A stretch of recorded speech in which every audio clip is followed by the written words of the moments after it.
Il faut qu'avec une entière soumission, avec une obéissance, une dépendance complète, l'homme charnel attend de l'esprit même la sagesse et l'intelligence spirituelle. L'intelligence possède deux facultés, celle de vouloir et celle de connaître. Mais ce n'est que lorsque la première passe avant l'autre que celle-ci peut saisir ce que Dieu a dit. Il est facile de comprendre que la vie charnelle avec ses actes et l'esprit charnel avec ses connaissances réagissent l'un sur l'autre. Tant que nous laissons libre cours à la chair, nous ne pouvons pas recevoir des lumières spirituelles sur la vérité. Nous pourrons connaître tous les mystères et la science de toutes choses et ne pas avoir la charité, cet amour que l'esprit communique à notre vie intérieure. Tout cela n'est que science qui enfle et qui ne sert de rien. La vie charnelle fait de la connaissance une science charnelle qui confirme la religion de la chair, celle de la confiance en soi-même et en ses propres efforts. La vérité reçue de cette manière-là n'a aucune force pour renouveler et affranchir. Il n'est pas étonnant que tant de connaissances bibliques, tant d'enseignements bibliques produisent si peu de fruits spirituels. Quant à la sainteté de la vie, plus à Dieu que ces mots retentissent dans son Église tout entière, puisqu'il y a parmi vous de l'envie, des dissensions et des partis. N'êtes-vous pas charnel? La vérité spirituelle et divine ne peut pénétrer et agir en nous que lorsque notre vie devient spirituelle, pleine d'humilité, d'amour et de dévouement. Tout chrétien est appelé de Dieu à être un homme spirituel. C'est aux Corinthiens sortis depuis peu d'années d'un grossier paganisme que Paul reproche de n'être pas encore spirituel.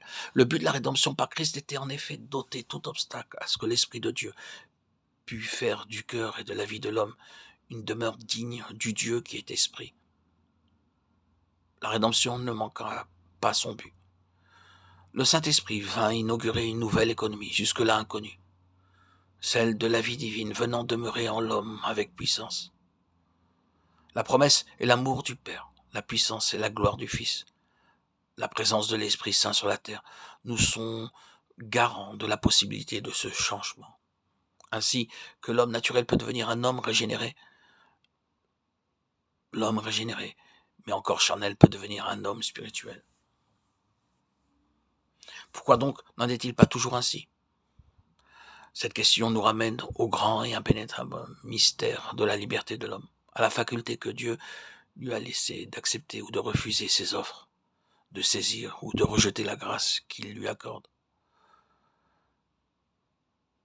Il y a bien sûr l'infidélité de l'Église à prêcher l'action puissante du Saint-Esprit pour sanctifier le croyant, et l'infidélité des croyants de leur répudience à laisser le Saint-Esprit faire son œuvre en eux.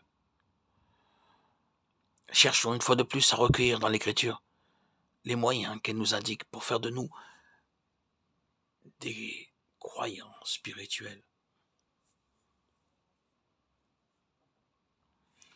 C'est le Saint-Esprit qui fait de l'homme un être spirituel. Lui seul le peut, et il le fait très certainement chaque fois qu'on se livre entièrement à lui. Être entièrement pénétré, sanctifié par le Saint-Esprit, placé sous son contrôle, l'esprit d'abord, puis l'âme avec sa volonté, ses sentiments et ses facultés intellectuelles, et lui soumettre le corps aussi. Voilà ce qui rend l'homme spirituel, et ce qui prouve qu'il l'est.